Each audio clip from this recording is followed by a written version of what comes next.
We're about to have a body science lesson. We all know there are certain biological differences between men and women, but have you ever thought about why or how these differences came to be? In her New York Times bestseller, Eve, author Cat Bohannon talks through the history of several issues from mental health to hormones, sexism, and beyond. And now the book has been adapted for young adults, and Cat joins me now, of course. Hello, hello. Hi, happy to be here. Yes, and so first talk about the original version of Eve and what made you want to now specifically have one for young adults.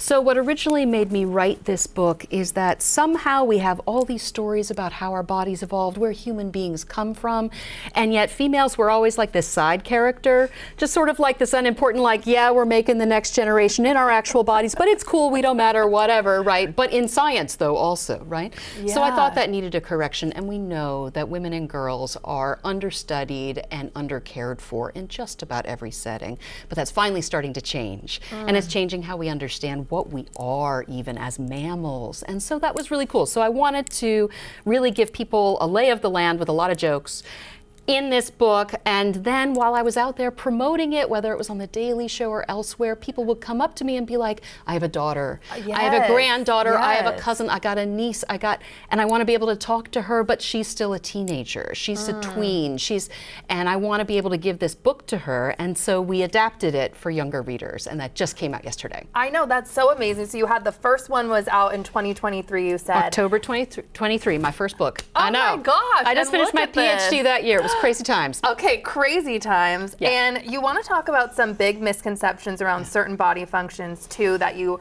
think our viewers should kind of think about. And we're going to start with fat. We're just going to get it out of the way. So hey, we're doing it. We're doing it. Okay.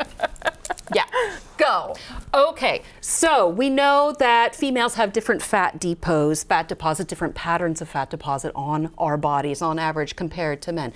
But you might not know that it's long evolved to help us make babies if we choose to do that. So I'm just gonna do this on camera right here, like this right here. This is your gluteofemoral fat, okay? That's your upper thighs and your hips and your butt. And it turns out that this stores these special kinds of fats, LCPUFAs, think omega-3, think fish oil, okay? We don't get it very well from making it from smaller parts. They're these long chains, so we have to get it straight from diet.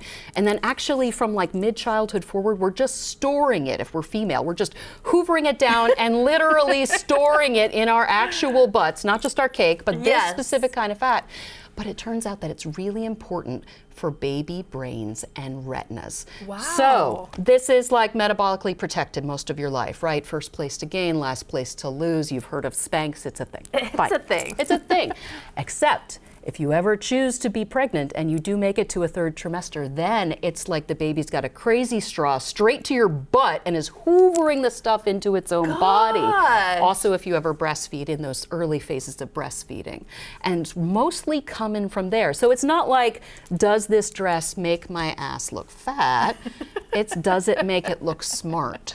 Because that's what it's for. Okay, and speaking of smart, brain development is next. So what do we want to know about that? So girls are bad at math? No, not so much. And not just because I was a mathlete, mostly for the donuts. Okay, they served us breakfast. But you always hear that. Like, we're good at writing and stuff and, you know, public speaking and not math. So when you actually dig into the science of it, when you look at the studies, no, actually, it seems to be we're pretty much equally good at all of these cognitive things we call mathematics, right? Wow. Except for one tiny little thing, and the result is real small. We're like, is that even science? It's just like this, okay?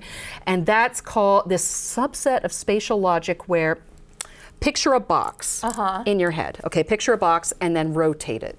Okay. Now answer questions about one side. Male test takers will do that slightly faster. Interesting. If both people are given equal amounts of time, male and female, the female will answer just as accurately, just takes slightly longer. We don't know why, and again, it's an average. It's like this little bit of difference. So if that's the big advantage that males have in math, not so much, friends. Yeah. Oh my gosh. Okay, so we have time for one more. Okay. What do we want to go? Puberty misconceptions? Okay. So in all mammals, we're talking rats and us, okay, all the way through, female and male puberty is a little bit different, but not just because of the ovaries and the gonads and whatever it is that boys do when they're teenagers. We don't know. Okay, I haven't done that. Haven't done that. Haven't been there. We'll say that even in rats, it starts sooner and it lasts longer. That's true of us too. Our puberties, our pubertal development starts sooner and lasts longer. For boys, it hits them late and kind of hits them like a truck. Also true of rats, but worse for human beings, right? And so that tells you a little bit why you have those girls that are a bit taller for so long, and then the boys are like, what's going on with the squeaky voice, etc. But it's also true in their brains, right? That actually we're dealing with a lot of mental health stuff and pubertal development over time, but we also have more time to adjust to it. So our later teenage boys, their brains are really getting hit hard by puberty, and we can be more sensitive to that. It isn't just about their voices changing, it's also like, oh, your puberty's different. How can we better support you knowing that it's hitting you in about half the time and later? Gosh, so interesting. I could talk about this with you forever. I love the passion that you bring to this topic. Read the book, everyone. And just a reminder, Cat is holding an author event tonight, Wednesday, February 26th at Third Place Books, Ravenna. So look for that.